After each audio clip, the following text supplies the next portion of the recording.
Last class में साहिब जी ने बतलाया उत्पाद व्ययात्मक पर्याय परिवर्तन के बारे में हमें बतलाया था, जिसमें तीन द्रव्य आकाश, धर्मास्तिकाय, अधर्मास्तिकाय का पर्याय परिवर्तन संयोगित निमित्त होने के कारण जीव और पुद्गल के कारण होता है।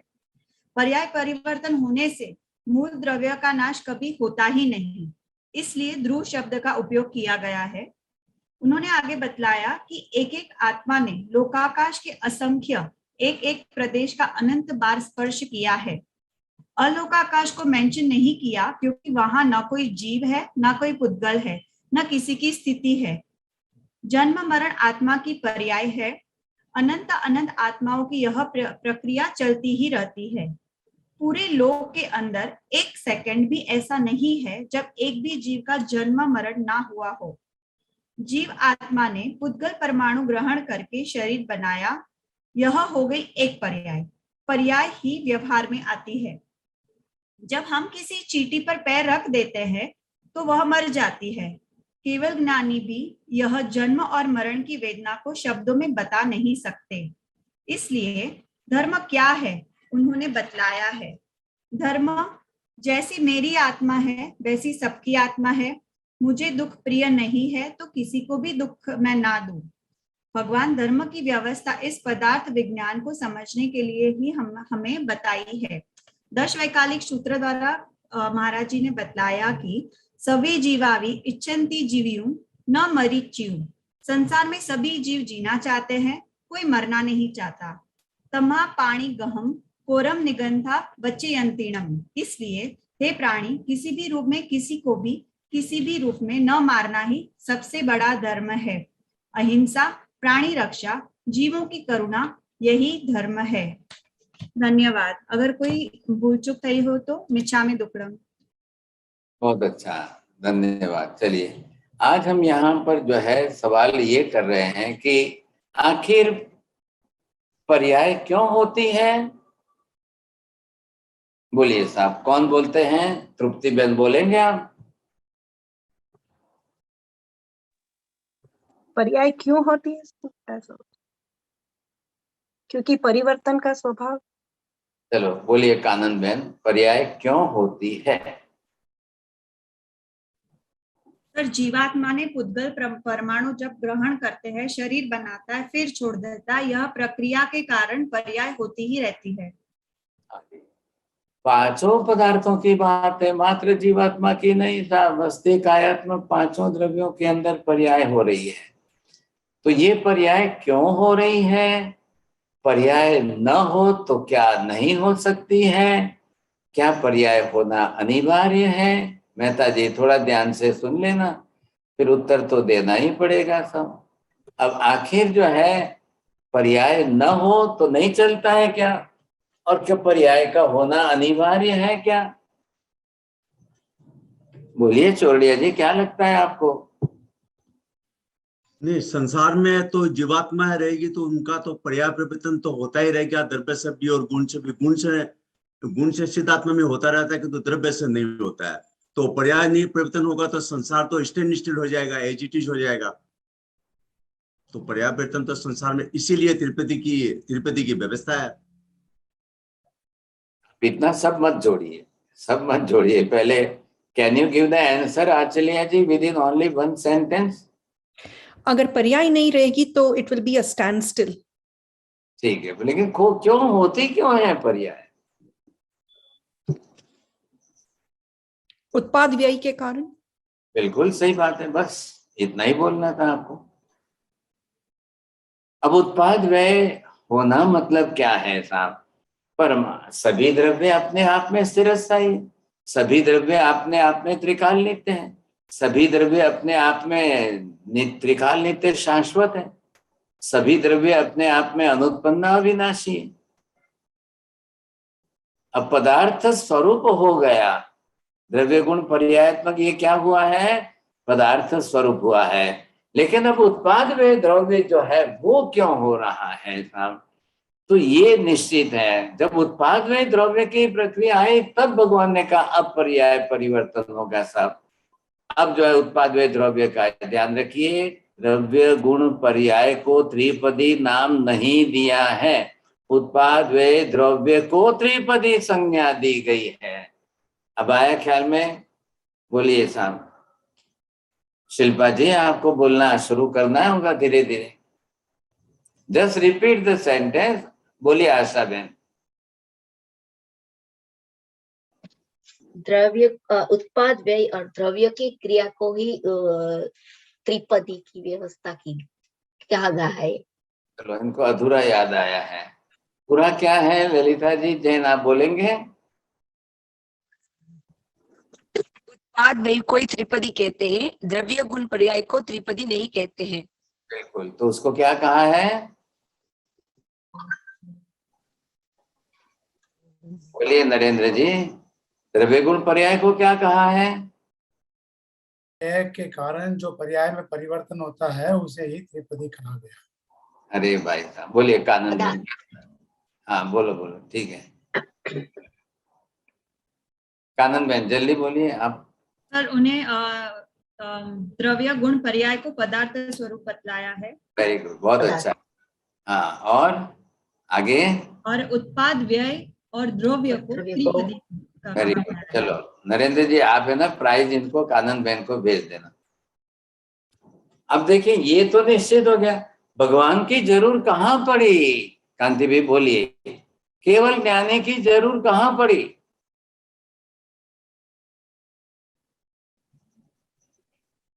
नहीं, त्रिपदी त्रिपदी पदार्थ के लिए भगवान की जरूर नहीं थी। आ रहा है ख्याल में आपको? भगवान पदार्थ नहीं बना रहे हैं, पदार्थ बता नहीं रहे हैं। पदार्थों की व्यवस्था जो है वो कैसे होती है, परिवर्तन कैसे होता है, संसार का संचालन, संसार का संसरण कैसे होता है, वो जिसके कारण हो रहा है, इसलिए भगवान को त्रिपदी बतानी पड़ी। त्रिपदी में भगवान ने क्या बताया कि भाई पदार्थ स्वरूप तो बता दिया, पदार्थ कौन है, कैसे हैं, किस तरह के हैं, अनादि अनंत है, शाश्वत, जो कहना है भगवान ने कह दिया। लेकिन अब उत्पाद व्यय की प्रक्रिया बता रहे हैं और कॉम्प्लिकेशन इसमें है, त्रिपदी में है। पदार्थ स्वरूप में कॉम्प्लिकेशन नहीं है, वहां तो पदार्थ स्वरूप में सीधा स्पष्ट है, द्रव्य है, गुण है, पर्याय, बात पूरी हो गई। वहां द्रव्य गुण पर्याय का स्वरूप तो उन्होंने बता दिया, लेकिन अब पर्याय को अंदर कैसा कॉम्प्लिकेशन है, ध्रुव रहते हुए भी उत्पाद व्यय हो रहा है और पर्याय का परिवर्तन हो रहा है, ये जो है जगत को समझना बहुत जरूरी है। ये शंकराचार्य जी को भी समझ में नहीं आया, ये राधा कृष्णन जी को भी समझ में नहीं आया, ये इंडियन फिलोसोफर में सैकड़ों फिलोसोफर लोगों को ये रहस्य समझ में नहीं आया। पदार्थ स्वरूप तो उनको भी समझ में आया था, शंकराचार्य जी को भी द्रव्य गुण पर्याय तो समझ में आए थे,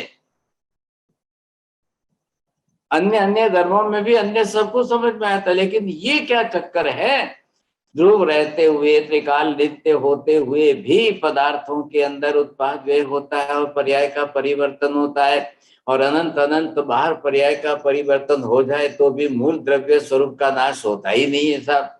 ये क्या चक्कर है, ये समझ में नहीं आया। तो कई लोगों ने तो लिख दिया कि जैन धर्म के अंदर ये सब त्रिपदी वगैरह सब बकवास है, कुछ भी नहीं है, ये सब गलत है ऐसा। और जब शंकराचार्य ने लिख लिया तो उनको फॉलोवर्स जो है उनके अंदर जो राधा कृष्णन जैसे बहुत है, उन लोगों ने सबने जैनिज्म की बहुत क्रिटिसाइज की है, बहुत क्रिटिसाइज।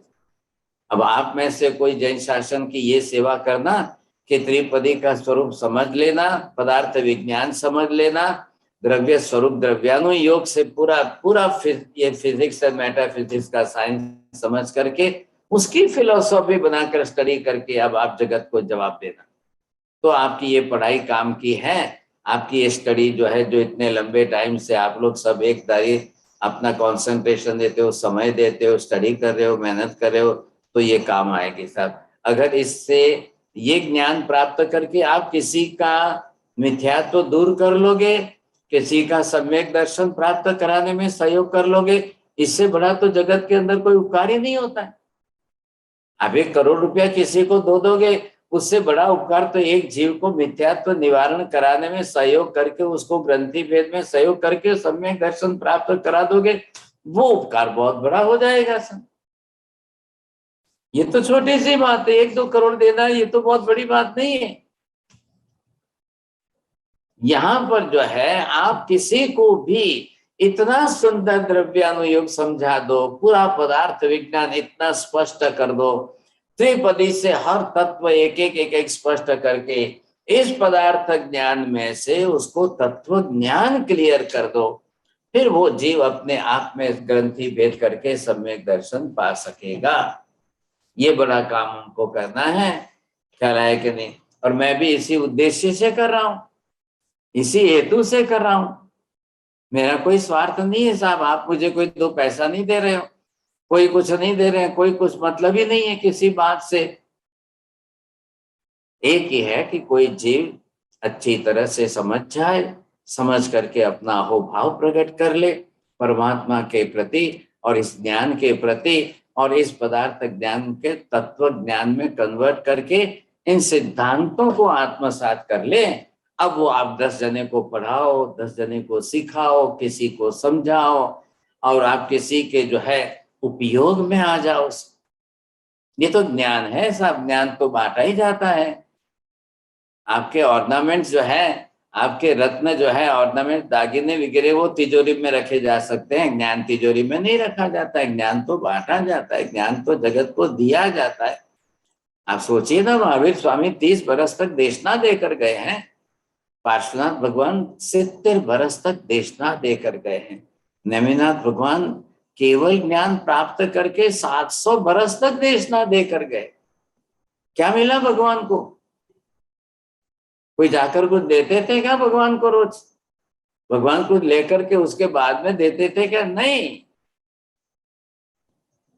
वैसा ही ये अनंत गुना उपकार है जगत में, और शायद ये उपकार आज का आपका इस जन्म का उस जीव के लिए कितने जन्म तक काम आ जाएगा। अरे भाई साहब, हमने भी तो महावीर स्वामी की 27 जन्मों की आखिरी स्टोरी सुनी है ना, चरित्र। नए सार के जन्म के अंदर फर्स्ट जन्म में किसी महात्मा ने जंगल में उनको जो है नवकार दिया था। आखिर वो भी कोई ना कोई तो संत ही थे ना, वो भी तो कोई ना कोई साधु महात्मा ही थे ना। उनको तत्व समझाया, सिद्धांत समझाया, और उनको कुछ, अब ये जरूर था कि उनका आयुष्य कम था, सुनकर समझ करके जो चिंतन मनन उन्होंने किया मस्ती से, अब उनकी आत्मा ने सम्यक दर्शन प्राप्त कर लिया।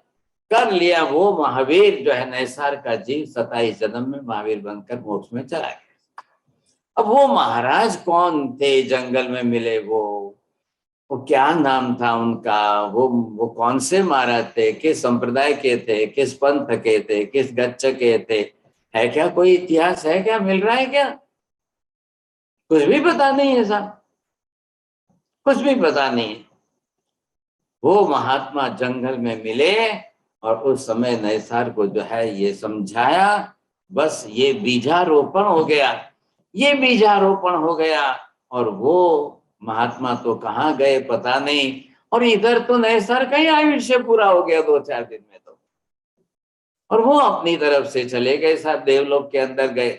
अब देवलोक में से उतर करके वो आदेश्वर भगवान के परिवार में आए, भरत चक्रवर्ती के पुत्र बने, आदेश्वर भगवान के पौत्र बने, आदेश्वर भगवान के पास दीक्षा ली, आदेश्वर भगवान के साथ में विचरण किया, भगवान की वाणी सुनी। कर्म के संजोग अलग थे कि ऐसी परिस्थिति आएगी, सम्यक दर्शन चला भी गया, चला गया तो वापिस आया तो भाव बढ़ गए तो बढ़ गए, उसके भी चिंता नहीं की। आखिर 27वें जन्म में महावीर ने भी तीर्थंकर बन करके जगत को उपदेश देकर 30 बरस तक देशना देकर भगवान भी मोक्ष में चले गए।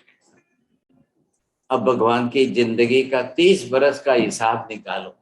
एक दिन की 3 घंटे सुबह और 3 घंटे शाम को, प्रतिदिन के 6 घंटे के हिसाब से हिसाब निकालकर 30 बरस का गुणाकार करो। परमात्मा ने जगत को कितना उपदेश दिया होगा, कितना उपदेश दिया होगा। अब महावीर के 30 बरस हमको बहुत बड़े लग रहे हो, तो सिमंदर स्वामी के 1 लाख पूर्व तक का उनका जीवन देशना देने में बीत रहा है, प्रतिदिन बीत। चलो कांति भाई, अब हिसाब करना, 1 लाख पूर्व के दिन कितने हुए, और एक दिन के 6 घंटे के हिसाब से इनके 1 लाख पूर्व के घंटे कितने हुए, और इनकी देशना कितनी हुई भगवान की, और उपदेश कितना दिया, कितना दिया, कितना दिया। या तो आप कोई ऐसी साधना करो कि भगवान सिमंदर स्वामी के शब्द जो यहाँ फैल रहे हैं, यहाँ पर है, आप कैचअप करके उसमें से सुनना शुरू करो, समझना शुरू करो, तो बहुत बड़ी बात हो जाएगी, बहुत बड़ी बात हो जाएगी। लेकिन अब न तो हमारे पास कोई साधन है, न कोई साधना है, दोनों तत्व से नहीं है सब। प्राचीन काल के अंदर लोगों के पास साधन नहीं थे, साधना मजबूत थी साहब। आज क्या हो गया है, साधना नहीं है, साधन की भरमार है, साधन बहुत है। अब सबने साधन बना लिए, विकसा लिए, लेकिन अब ये मोबाइल तो कोई सिमंदर स्वामी की देशना तो नहीं पकड़ेगा सब। ये तो यहाँ से जो है प्राइम मिनिस्टर की बात पकड़ सकता है, पुतिन के शब्द पकड़ सकता है, या फिर जो है बाइडेन की बात को पकड़ सकता है। सिमंदर स्वामी के शब्द ये मोबाइल नहीं पकड़ेगा। ख्याल आया? तो ये भगवान ने जो उपकार किया है साहब, कितना बड़ा उपकार है, कितना बड़ा उपकार, आप सोचिए सब। आज चले गए महावीर स्वामी को गए 2548 बरस बीत गए साहब। पार्श्वनाथ भगवान को गए कितने 2800-2900 बरस बीत गए। लेकिन आज उनके जो आगम शास्त्र हैं, उन शास्त्रों के अंदर जो तत्व है, जो सिद्धांत है, जो ज्ञान है, वो हमको मिल रहा है और हम समझ रहे हैं। बस यही हमारा परम सौभाग्य है। बाकी तो कलयुग है, पंचम काल के कलयुग में जन्मे हैं, आए हैं, जन्म लिया है, जीवन जी रहे हैं साहब। खाना पीना चल रहा है, खा पी ले रहे हैं, शादियां हो गई, बच्चे संतान हो गए, बड़े हो रहे हैं, और कमा फिरमा करके आप भी एक दिन अपना बंगला गाड़ी सब बना करके छोड़ के संसार से चले जाओगे। फिर संसार का चक्र तो वही चलेगा साहब। हमने जो देखा था कि आत्मा को पर्याय परिवर्तन क्यों करना पड़ता है, चलो मेहता जी अब इसका सही उत्तर कहां से लाएंगे?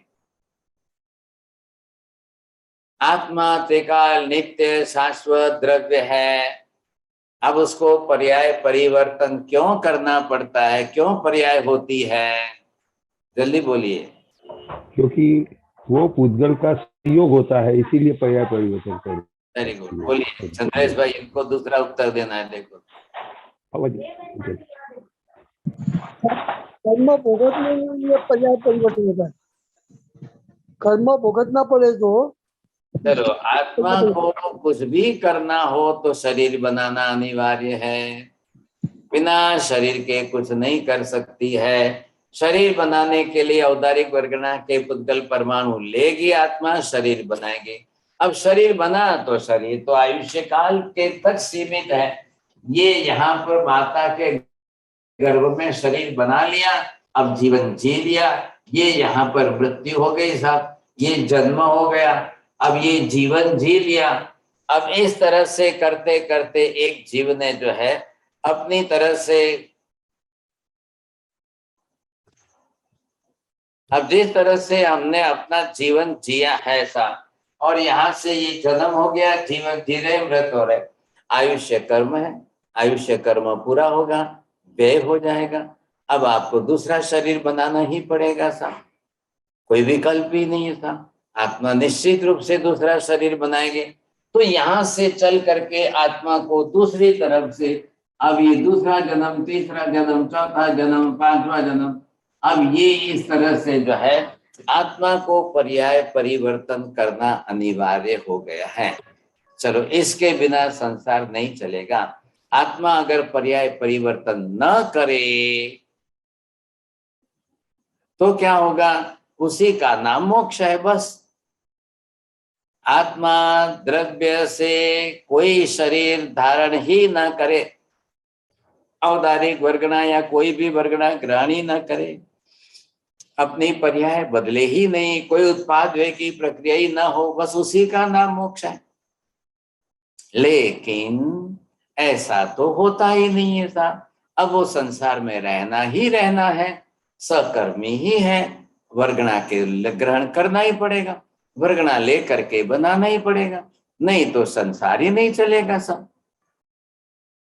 कितने जीव है संसार में, आत्माएं अनंत अनंत है, अनंत अनंत आत्माएं पर्याय परिवर्तन कर रही है, सबको जन्म लेना है, इसी का नाम तो संसार है। पर्याय के कारण संसार है, पर्याय न हो तो मोक्ष है, पर्याय न हो तो संसार ही नहीं है साहब, बस बात पूरी हो गई, फिर तो कुछ भी नहीं है साहब। अब आपको क्या देखना है कि आत्मा की पर्याय कितनी हो रही है और पुद्गल द्रव्य की पर्याय कितनी हो रही है। चलो आत्मा के लिए तो हमने मान ली बात कि आत्मा को तो शरीर धारण करना ही पड़ेगा, और शरीर धारण करने के लिए औदारिक वर्गणा के पुद्गल परमाणुओं को लेकर के ही शरीर बनाना पड़ेगा, और शरीर बनाना पड़ेगा तो निश्चित रूप से किसी न किसी योनि में जाना ही पड़ेगा, इसलिए 84 लाख योनियों की व्यवस्था है और कोई कारण नहीं है। तो 84 लाख योनियों में जा करके जीव जिस योनि में जाएगा ठीक वैसा ही शरीर बनाएगा, बस बात यह है। अब शरीर बनाएगा तो वो जीवन जिएगा, जीवन जिएगा तो आयुष्य आ गया, आयुष्य आ गया तो काल पूरा होगा, काल पूरा होगा तो मरेगी, शरीर छोड़ेगी, मतलब अब शरीर छोड़ेगी तो जाएगी, तो अभी तो कर्म है तो तुरंत दूसरा शरीर, फिर तीसरा शरीर, फिर चौथा शरीर, फिर पांचवा शरीर, ये चक्र जो है चलता ही रहेगा, सब चलता ही रहेगा। अब ये तो बात समझ में आ गई कि भाई आत्मा को तो शरीर बनाने के लिए पुद्गल पर्याय वगैरह सब अनिवार्य हो गया। पुद्गल को क्या है, पुद्गल क्यों पर्याय बदलता है, पुद्गल क्यों पर्याय धारण करता है, बोलेंगे चौरडिया जी, समझ में आ रही है बात? हाँ महाराज, बिल्कुल समझ में आ रही है। पुद्गल द्रव्य का स्वभाव है वो बिखरना, जोड़ना बिखरना स्वभाव उसका है, तो वहां पर वो पर्याय बदलती रहती है। संघात से परमाणु बनते हैं, स्कंद से परमाणु, परमाणु से स्कंद, तो वो चलता रहता है उसमें। हाँ ये देखिए, अब जो बात आई, किसकी बात आई है, पुद्गल द्रव्य के अंदर क्या है, ये मूलभूत द्रव्य पुद्गल में परमाणु है। तो ये जो परमाणु आप देख रहे हो, इन परमाणुओं के अंदर क्या हो रहा है, संघात विघात की प्रक्रिया हो रही है। मतलब क्या है संघात विघात, मतलब क्या, परमाणु तो 14 लोक में भरे पड़े हैं, अब इनके अंदर क्या हो रहा है, संयोग वियोग शब्द आप लिखिए,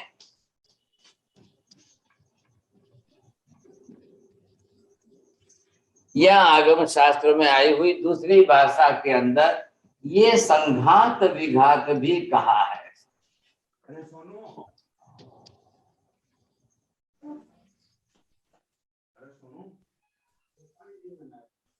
हाँ, जो दोनों प्रक्रिया जो है जो निरंतर हो रही है, साहब ख्याल आया कि नहीं, अब ये होनी ही होनी है। परमाणु अनंता अनंत है, अब इतने अनंत अनंत परमाणु, इधर देखिए कैसे आपको अनंत लग रहे हैं, आकाश के एक प्रदेश पर परमाणु अनंत है, लोकाकाश के प्रदेश कितने हैं, बोलिए माता जी क्या बोलना है? असंख्य। वेरी गुड, लोकाकाश के प्रदेश असंख्य हैं, और लोकाकाश में परमाणु कितने हैं, अनंत अनंत है। वर्गणाएं कितनी है, एक वर्गणा में परमाणु की संख्या कितनी है, अनंत है, और एक एक आकाश प्रदेश पर जो है अनंत परमाणु। अब इन परमाणुओं में संघात विघात की प्रक्रिया होगी, ये फिर मिलेंगे, फिर बिखरेंगे, फिर जुड़ेंगे, फिर बिखरेंगे, फिर जुड़ेंगे, फिर बिखरेंगे। कुम्हार मिट्टी का घड़ा बनाता है, वो चाय के कुल्हड़ बनाता है, लोग आते हैं चाय पीते हैं फेंक देते हैं सब, फिर वो टूटकर मिट्टी बनती है, फिर वापस जो है उसमें से मिट्टी में से कुल्हड़ बनाएंगे सब, फिर वापस वो कुल्हड़ टूटेंगे फूटेंगे जाएंगे फेंकेंगे लोग। अब ये प्रक्रिया चलती रहेगी, प्रक्रिया चलती रहेगी। लेकिन परमाणु के रूप में ये परमाणु त्रिकाल नित्य शाश्वत द्रव्य है। थोड़ा सा ध्यान देना मेहता जी, वर्गणाओं के सिवाय के भी परमाणु है कि नहीं? सब जी है। हाँ, सभी परमाणु वर्गणा बन नहीं गए हैं। सभी वर्गणाएं सूक्ष्म सूक्ष्मतम सूक्ष्मतर कक्षा की है, लेकिन जो परमाणु के रूप में नहीं है, वर्गणा के रूप में नहीं है, वो इतने अनंत अनंत परमाणु तो संसार में ऐसे ही है।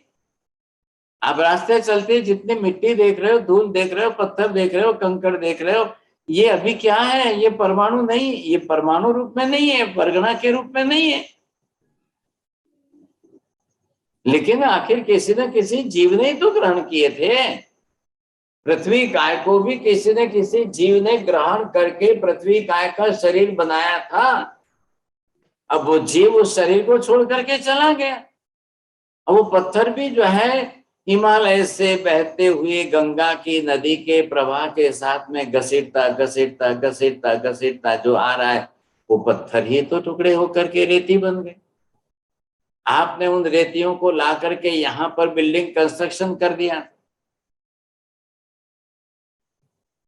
पत्थरों से सीमेंट बनाए, सीमेंट के साथ में रेती ले, कंक्रीट लिया और उसके साथ में आयरन वगैरह जोड़ करके आपका कंस्ट्रक्शन कर दिया। और रशिया ने जाकर यूक्रेन पर इतने बम बनाए, बरसाए कि सारे कई सैकड़ों बिल्डिंगे वहां पर टूट करके राख बन रही है, शमशान बन रहे हैं, लोग छोड़ के भाग रहे हैं। आज जाके अब यूक्रेन का सारा स्वरूप देखने लगे तो शमशान का घाट दिख रहा है, सब डरावना स्वरूप दिख रहा है। चलो लड़ाई तो कल बंद हो जाएगी, फिर लोग आएंगे, फिर अपने घर बनाएंगे, फिर वापस जीवन जिएंगे साहब। आखिर उनकी भी तो मातृभूमि है ना। आज इस परिस्थिति में अपने बाल बच्चों को, परिवार को बचाने के लिए छोड़ करके भाग तो गए, कल क्या होगा? ये तो संसार का पर्याय परिवर्तन ही तो है, और क्या है? अगर पर्याय ही ना बदले तो संसार ही नहीं चलेगा। और इन दो के पर्याय परिवर्तन में संयोग वियोग तो इनका हो रहा है ना। अब जाकर सिमंदर स्वामी को पूछो कि हे भगवान, इस संसार में लोक का एक भी परमाणु कोई ऐसा है कि जो आज दिन तक जीव के संयोग में आया ही नहीं? आगे बात, प्रश्न समझ में आ रहा है? प्रश्न क्या है? पहला प्रश्न आप ये समझिए कि हे भगवान, संसार में कोई ऐसा परमाणु है कि जो आज दिन तक किसी जीव के संयोग में ही ना आया? नंबर 2, दूसरा प्रश्न, हे भगवान, ऐसा कोई परमाणु है कि जो आज दिन तक किसी वर्गणा में जाकर मिला ही ना हो और वर्गणा बनी ही ना हो? कोई ऐसा परमाणु है क्या? तीसरा प्रश्न, हे परमात्मा, ऐसा कोई परमाणु है कि जो जाकर के स्कंद बना ही ना हो, परमाणु परमाणु के रूप में ही रहा हो? बोलिए अमन जी, तीनों प्रश्न बोलेंगे आप? हाँ, ऐसा कोई परमाणु है कि जो बरगड़ा में जाके मिला ही ना हो, और ऐसा कोई परमाणु है कि जो स्कंद में जाके मिला ही ना हुआ हो, और तीसरा था ऐसा कोई परमाणु है जिसका आत्मा ने आज तक ग्रहण ना किया हो। अच्छा, वेरी गुड, आपको भी प्राइज देना चाहिए साहब, अच्छी बात। अब ये इसका उत्तर क्या देना मेहता जी, बोलिए।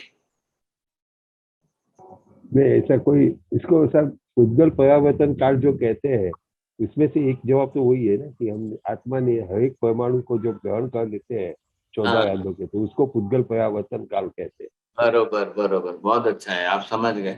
अब ये जरूर देखिए, समझे कि नहीं, आपको ये ख्याल आ जाएगा परमाणु का पर्याय परिवर्तन, ये प्रक्रिया संघात विघात की, संयोग वियोग की। अब ये संयोग वियोग दोनों प्रकार का है। इधर देखिए, या तो ये जो है परमाणु जाकर के संयोग वियोग जीवात्मा के साथ हो, और इसी का संयोग या तो किसी अन्य परमाणु के साथ हो। ये वियोग भी परमाणु का किसी जीवात्मा के साथ हो, और ये परमाणु के साथ भी होगा। दोनों प्रक्रिया चल रही है ना। जीवात्मा के साथ भी तो है ना। तो जीवात्मा ने आज दिन तक कितने पुद्गल परमाणु ग्रहण किए सब? संसार का एक भी परमाणु हमने छोड़ा ही नहीं। एक एक जीवात्मा ने अनंत अनंत अनंत अनंत अनंत जन्म मरण किए, तो पर्याय ही तो बदली है ना। आप जाकर समुद्र के किनारे खड़े रहो, अब समुद्र के अंदर जितनी मछली देख रहे हो ना, अपने आप के साथ जोड़िए और पूछिए कि भगवान, मैंने इसमें से कौन सा जन्म लिया था? मैं इस योनि में गया था, मैं ये पीली मछली बना था, या मैं शार्क मछली बना था, या मैं व्हेल मछली बना था, या मैं छोटी मछली बना था? कौन सी मछली बना था? कैसी मछली बना था? नाम आपको शायद आपको कानन बेन याद है, नाम शारदाई बोलते हैं। लिख लो, आप मछली का नाम लिखो, शारदाई। शारदाई is the name of fish, particular शारदाई एक मछली होती है। मैं अब आपको थोड़ा बोलने जा रहा हूं, थोड़ा आचल्य जी ध्यान से सुनना। अब लाखों ऐसी शारदाई मछलियों को पकड़ा जा रहा है और जिंदे जीते जी पकड़ करके उनको ग्राइंडर मिक्सर करके उनको जो है कचुम्बर बनाया जा रहा है। क्या हो गया कांति भाई, क्यों मुंह बिगाड़ा आपने?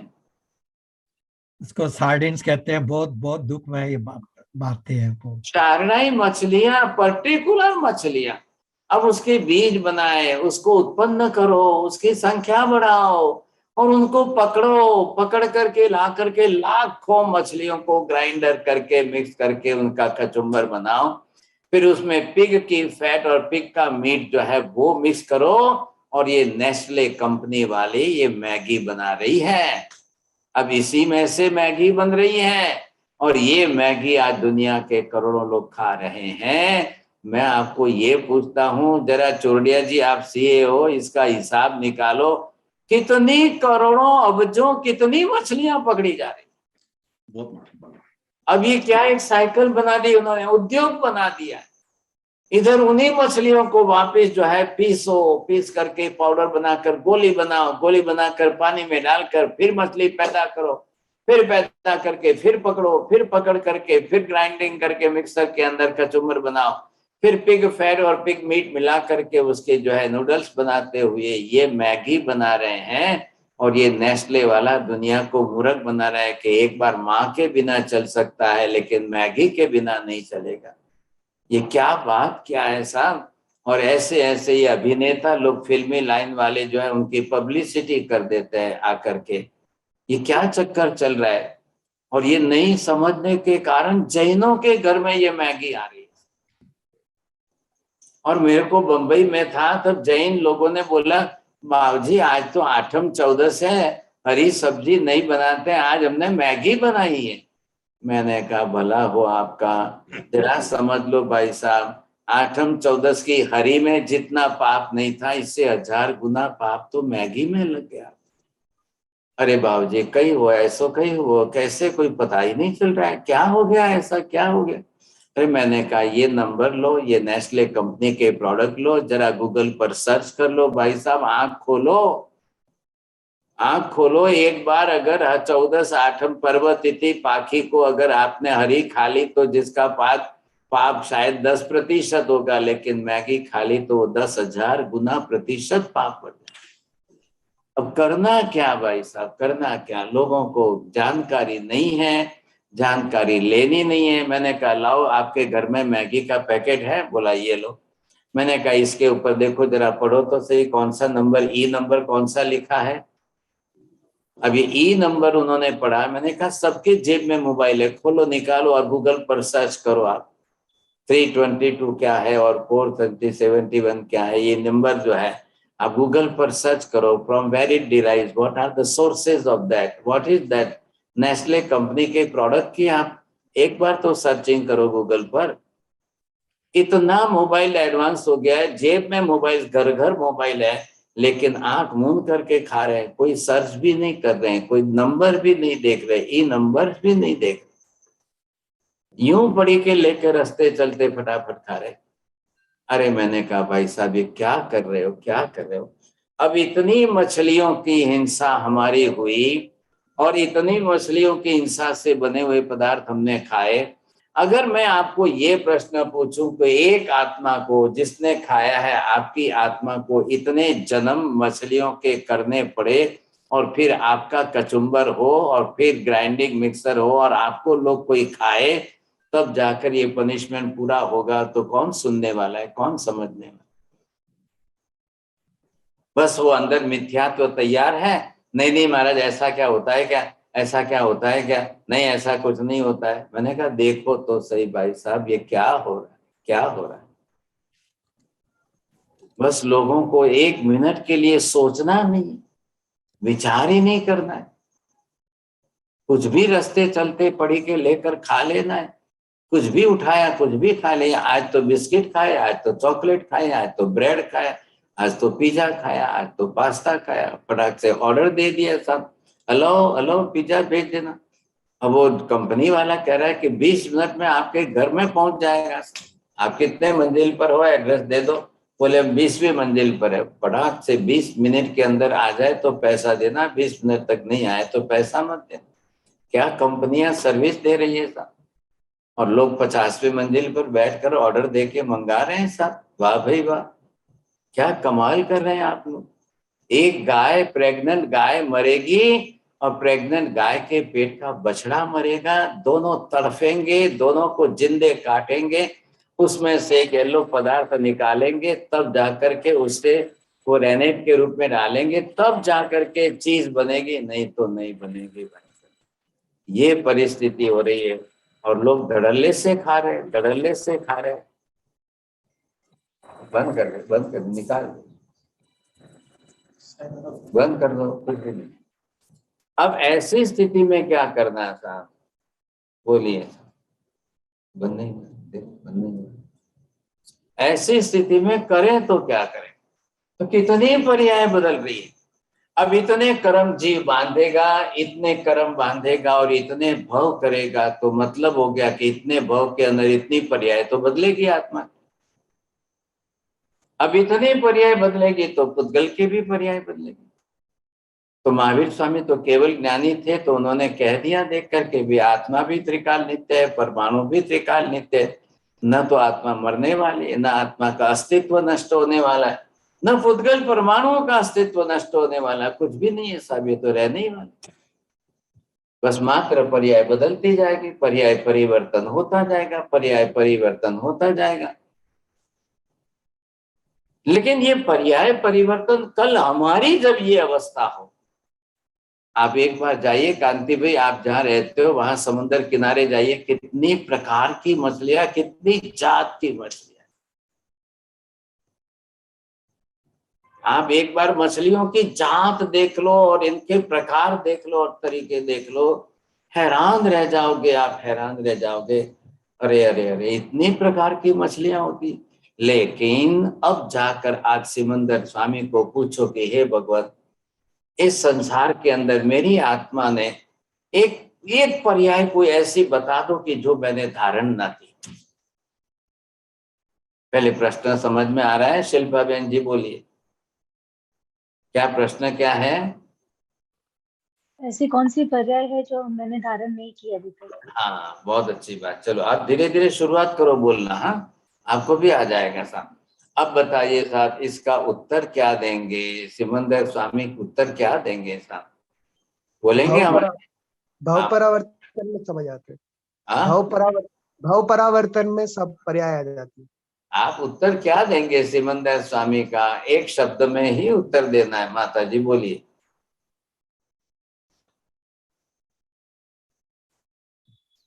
साहिब जी, अनंत बार हमने जन्म लिया है इन पर्यायों में।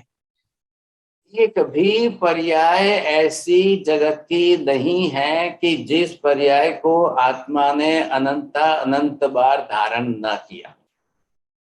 एक भी पर्याय अछूती नहीं रही है। हमारी आत्मा, मेरी बात नहीं करिए साहब, महावीर स्वामी के लिए खुद की बात करिए। 27 जन्म कुछ भी हिसाब में नहीं है। महावीर स्वामी की आत्मा ने भी अनंत जन्म बिताए। ये तो सम्यक दर्शन प्राप्त करने के बाद सिर्फ 27 बचे हैं। जब सम्यक दर्शन धारण ही नहीं किया था, उसके पहले अनंत जन्म हुए थे। तो शास्त्रों ने नियम क्या बना दिया? सम्यक दर्शन प्राप्त करने के पहले मिथ्यात्व के जन्म तो गिनना ही नहीं है। वो तो गिनने की आवश्यकता ही नहीं, अनंत ही होते हैं। लेकिन जब से जीव सम्यक दर्शन प्राप्त कर ले, तब से सिर्फ अर्ध पुद्गल परावर्त काल में निश्चित ही मोक्ष में जाएगा। इसलिए दो किनारे देख लो, सम्यक दर्शन प्राप्त किया और वहां से मोक्ष में जाए, उस बीच में जितने भव होते उसकी गिनती करो। अजितनाथ भगवान के 3 जन्म हुए, संभवनाथ भगवान के 3 जन्म हुए, और 16 तीर्थंकर भगवानों के 3-3 जन्म हुए। सब महावीर स्वामी के 27 हो गए, शांतिनाथ के 12 हो गए, आदेश्वर भगवान के 13 हो गए, नेमिनाथ भगवान के 9 हो गए, पार्श्वनाथ भगवान के 10 हो गए। ये संख्या कहाँ से क्यों आई? उन्होंने सम्यक दर्शन प्राप्त करके इतने जन्मों में अपना कल्याण कर लिया, मोक्ष में चले गए, इसलिए आई, नहीं तो नहीं आती। बात इतनी सी है सर। अब आप पहले ये निश्चित करो, मुझे यदि पर्याय धारण नहीं करनी है, मुझे पर्याय धारण नहीं करनी है, तो फिर मुझे उस दिशा में नहीं जाना है, मुझे कर्म नहीं बांधना है, मुझे पर्याय धारण ही नहीं करनी है, बस बात पूरी हो गई। अब ये निर्धार हो जाए, दृढ़ निर्धार बन जाए हमारा, मुझे पर्याय धारण नहीं करनी है, तब जा करके आप कर्मों से बचना शुरू करोगे, कर्मों को क्षय करना शुरू करोगे। अब हमारी पर्याय जितनी कम से कम हो सके उतने ही करके हमको मोक्ष में जाना है, ये हमारा निर्णय बनना चाहिए। बहुत बड़ी बात है। चले अब देखेंगे धर्मास्तिकाय के अनंत पर्याय। धर्मास्तिकाय के एक एक प्रदेश की अनंत पर्याय हो गई, और धर्मास्तिकाय के एक एक प्रदेश की अनंत पर्याय हो गई, लोकाकाश के एक एक प्रदेश की अनंत पर्याय हो गई। हाँ जी, समझ में आ रही है बात कैसे हो गई अनंत पर्याय? प्रवीण जी क्यों मुंह बंद रखे बैठे, बोलिए।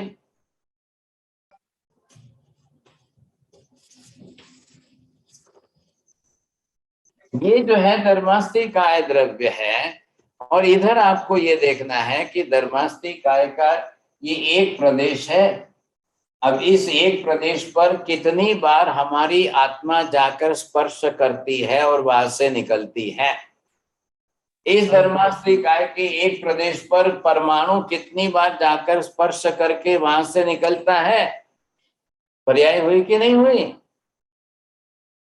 आकाश प्रदेश पर जाकर एक आत्मा या एक परमाणु यहाँ गया, कल हम यहाँ से मर के यहाँ आए, कल हम यहाँ से जन्म लेकर यहाँ गए, कल हम यहाँ से मरकर यहाँ गए, कल हमारी आत्मा यहाँ से मरकर के इतने जगह पर गई। आत्मा के भव अनंत अनंत है, लेकिन लोकाकाश के प्रदेश तो सिर्फ असंख्य ही है, धर्मास्तिकाय के प्रदेश तो सिर्फ असंख्य ही है। कितने कितने एक प्रदेश पर, अब एक प्रदेश तो स्थिर स्थायी प्रदेश है, धर्मास्तिकाय तो शाश्वत द्रव्य है, ये भी तो कभी नष्ट होना ही नहीं है सर। हमने जो है इस प्रदेश पर जाकर कितनी बार स्पर्श किया है, इसका उत्तर सिमंदर स्वामी देंगे अनंत अनंत बार जाकर।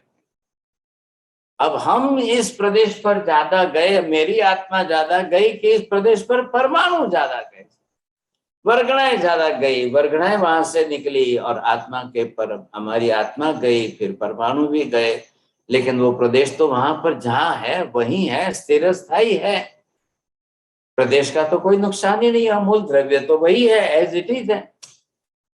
बस ये बात समझने जैसी है। चलिए साहब, समय बहुत फास्ट भाग रहा है, बोलिए साहब किसको प्रश्न पूछना है? हाँ जी चोरडिया जी बोलिए। हमारा सा एक बात है कि जैसे एक प्रदेश है, एक प्रदेश पर एक ही चीज तो एक ही चीज चिपक सकती है, एक से ज्यादा अनंत कैसे चिपक सकती है?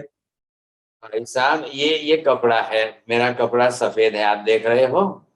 हाँ जी, अब जरा इधर मुझे बताना, ये मैंने यहाँ पर जो है ये कलर लगाया, अब मैं ये पेन पकड़ के इंक लगा रहा हूँ।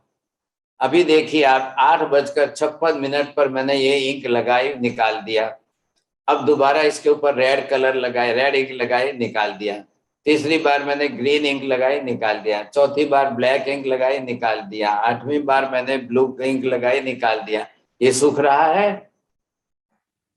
ये सूख रहा है कि नहीं, हाँ या ना बोलिए। ये सूखता, इंक सूखती जा रही है, फिर वहां पे जो एब्जॉर्ब कर रही है, फिर सूख रही है, फिर मैं लगाऊं, फिर सूख रही है, फिर मैं लगाऊं, फिर सूख रही है। ये थ्रेड जो अंदर का थ्रेड है इस कपड़े का, इस थ्रेड के ऊपर मैं 10 दिन तक पेन से इंक लगाता जाऊं, ये कितनी एब्जॉर्ब होगी बताइए। आप क्यों नहीं बोल रहे हो? आपको समझ में आ रहा है कि नहीं समझ में आ रहा है? पहले ये जैसे महाराज कहे कि आत्मा के प्रदेश है, तो हाँ एक जी। प्रदेश पर आप बता रहे हैं कि कितने परमाणु चिपकते हैं, मतलब अनंत परमाणु चिपक तो जाते हैं। परमाणु की वर्गणा है, परमाणु कितने सूक्ष्म है। अगर मैं तो, ये तो स्थूल है कपड़े के, जो यहाँ पर थ्रेड जो है वीविंग इसकी है, हॉरिजॉन्टल एंड वर्टिकल के रूप में इसकी थ्रेड की वीविंग है, इस पर मैं इंक बता रहा हूँ, विच इज विजिबल। तो आत्मा के प्रदेश, असंख्य प्रदेश, बार बार कार्बन वर्गणा के पुद्गल परमाणु अनंत आएंगे, अनंत चिपकेंगे, अब फिर वो निकलेंगे, फिर जाएंगे, फिर बिखरेंगे, फिर हम नए परमाणु लेंगे, फिर आएंगे, फिर चिपकेंगे, फिर आएंगे, फिर जाएंगे। हे भगवान, मेरे अनंत अनंत जन्मों में कार्बन वर्गणा के परमाणु आत्मा में कितनी बार आए, कितनी बार चिपके और कितनी बार निकल के गए। अब ये प्रश्न, तीनों प्रश्न आप कल पूछ के सिमंदर स्वामी से उत्तर लाना। तो सिमंदर स्वामी उत्तर देंगे, अनंता अनंत परमाणु मेरी आत्मा पर आ करके चिपक करके निकल भी गए साहब। परमाणु परमाणु की जगह पर शाश्वत है, मेरी आत्मा आत्म द्रव्य के रूप में शाश्वत है। दोनों में से किसी का नाश नहीं हुआ, मात्र संयोग वियोग हुआ है। ये संयोग वियोग होता रहा, होता रहा, होता रहा। सॉरी नहीं महाराज, मैं मेरी बात को लग रहा है मैं समझा नहीं पाया। मैं बोला एक साथ अनंत परमाणु कैसे चिप जाते हैं एक प्रदेश में? वर्गणा अनंत के सिवाय बनती नहीं है।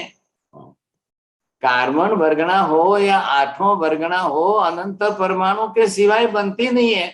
मैं आपको पूछता हूं कि एक दिन के अंदर आप कितना, एक दाना ही चावल खाते हो कि कितना खाते हो? अब कल पूरे दिन के अंदर एक दाना चावल का खा के उठ जाना, बस दूसरा कुछ भी मत खाना।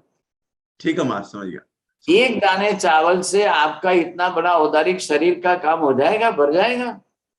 ठीक। अब आपने जितनी रोटी खाते हो ना, 4 रोटी, अब 4 रोटी को सुखाकर उसका आटा बनाओ।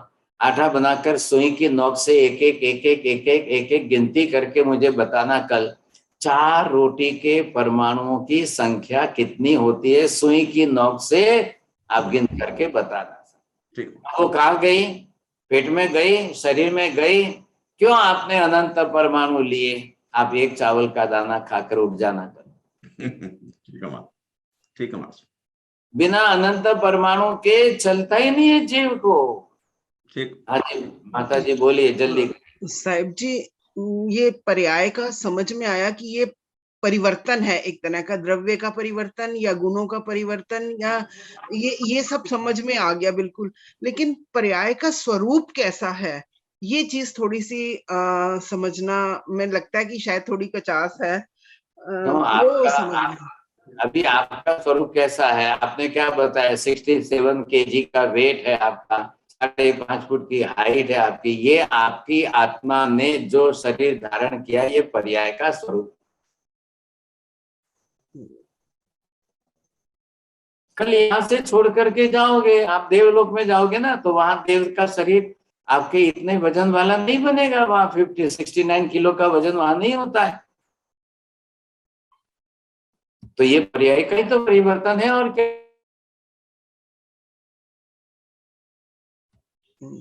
महाराज इसका मतलब ये अभी भी पर्याय हो रही है शरीर में।